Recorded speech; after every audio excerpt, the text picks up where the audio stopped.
ہمارے فلسطینی بھائیوں پہ جو ظلم ہو رہا ہے اس میں تو دو رائے نہیں، ساری دنیا دیکھ رہی ہے، ویڈیوز دیکھ رہی ہے، اور الحمدللہ مسلمانوں کے دل فلسطینیوں کے ساتھ دھڑک رہے ہیں۔ صرف مسلمان نہیں، بہت سے غیر مسلم بھی، ان کے یورپ بھی انہی اس مسئلے پہ فلسطینیوں کے ساتھ ہے، یورپ کے بہت سے کنٹریز۔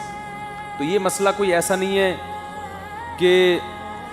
جس میں صرف مسلمان ہی یہ سمجھتے ہوں کہ فلسطینیوں کے ساتھ ظلم ہو رہا ہے۔ چند کنٹریز کی دہشت گردی ہے جو ساری دنیا جانتی ہے۔ ہم جو چھوٹا موٹا احتجاج کر رہے ہیں، ادھر یوٹیوب پہ کر دیا، ادھر فیس بک پہ کر دیا، اس سے ہونے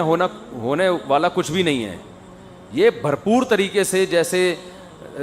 نبی صلی اللہ علیہ وسلم کی ناموس کے لیے جو ریلیاں نکلی تھی بہت بڑے پیمانے پر، آپ صلی اللہ علیہ وسلم کی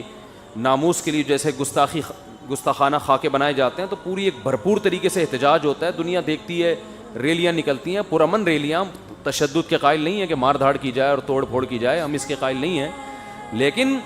احتجاج بھرپور طریقے سے ہونا چاہیے۔ یہ جو عوامی چھوٹا موٹا احتجاج ہے نا، وہ یہ بھی بیچاروں کا، لوگوں کا اپنا غم ہے، وہ شیئر کر رہے ہیں، یہ بھی ضروری ہے، لیکن اس کو عالمی عدالت میں اس وقت صحیح معنوں میں اٹھایا جائے گا جب بھرپور طریقے سے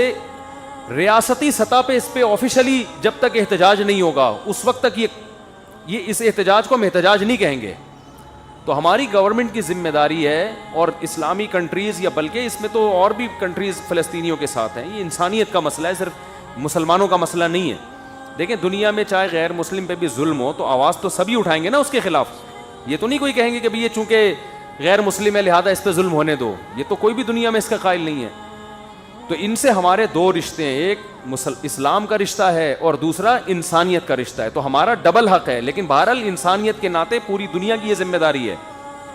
تو اس پہ بھرپور طریقے سے احتجاج ریکارڈ کروانے کی ضرورت ہے، اور بھرپور طریقے سے ملک میں ریلیاں ہوں، پرامن ریلیاں نکلیں، پرامن، یعنی عوام جب تک سڑکوں پہ نہیں آئے گی، دنیا کو احتجاج ریکارڈ نہیں کروائے گی، اسرائیل بھی دیکھے گا بھائی اس مسئلے پہ ساری دنیا جو ہے میرے اگینسٹ ہے، اس وقت تک اسرائیل کی صحت پہ کوئی خاص اثر پڑنے والا نہیں ہے۔ وہ تو ویسے بھی اثر نہیں پڑ رہا اس کی صحت پہ، لیکن جو تھوڑا بہت اثر پڑ سکتا ہے، ہوتا یہ ہے کہ ہم یہ چھوٹے موٹے احتجاج کر کے نا اپنی صلاحیتوں کو ضائع کر دیتے ہیں۔ اس پہ یہ ہمارے ملک کا کیا ہے، ایک مذہب کا اور ایک انسانیت کا ایک مشترکہ مسئلہ ہے۔ تو اور دنیا کو اگر ہم ایسے ہی بے لگام چھوڑ دیں گے تو یہ ظلم تو بڑھتا رہے گا پھر۔ تو ایسے موقع پہ ہماری ذمہ داری بنتی ہے کہ احتجاج ہم کریں۔